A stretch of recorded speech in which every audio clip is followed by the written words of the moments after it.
The overall goal of the conversations that you're having nationally and locally, but also in connection with international practice, is to fine-tune the way that community foundations could be positioned in your own national context. What type of issues are important for the people on the ground? How about your local allies? What are some emerging trends that the community foundations can support so that they are well positioned for a dynamic future?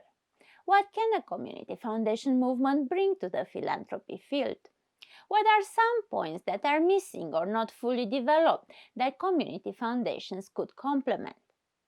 This is the stage where we are taking this big, generous concept and thinking what are the key areas of impact and specific outcomes that they can create locally and nationally and would enable them to be a system changer.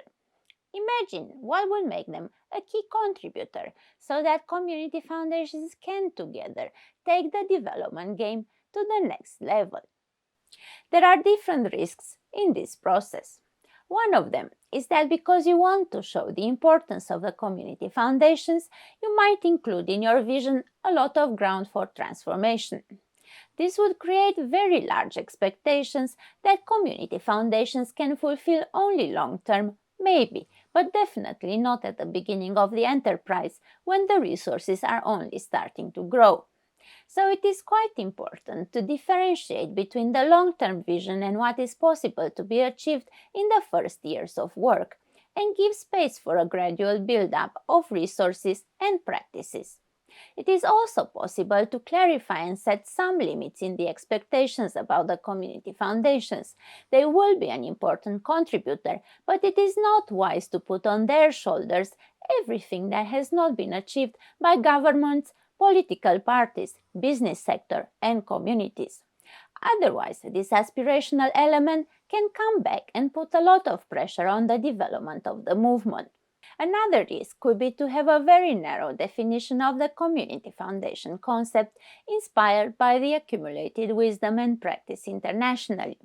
Maybe you have already connected to the recommended good practice, but it is helpful to recognize the aspirational element in these recommendations too. Maybe you can check which parts of these aspirations manage to influence the practice and which are the ground for the next stage of work.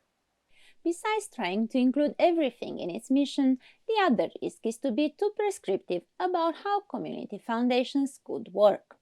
This would not give enough space for local leaders to shape the community foundations concept and to be responsive to the needs and opportunities in their communities. The new organizations will not have enough vitality and energy, being confined by definitions that work in black and white only in an intellectual space.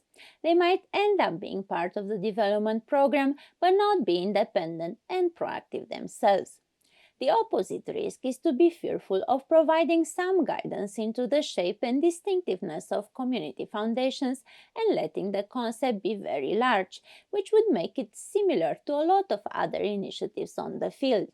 If the community foundations concept does not keep in the central space the philanthropy development and community initiative support roles, they would still be a relevant local actor but perhaps not fill the void in the local ecosystem.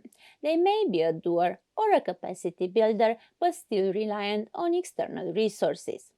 I hope this list of potential pitfalls can help you reflect on how you can best balance your own approach to avoid some of these and navigate the challenges along the way.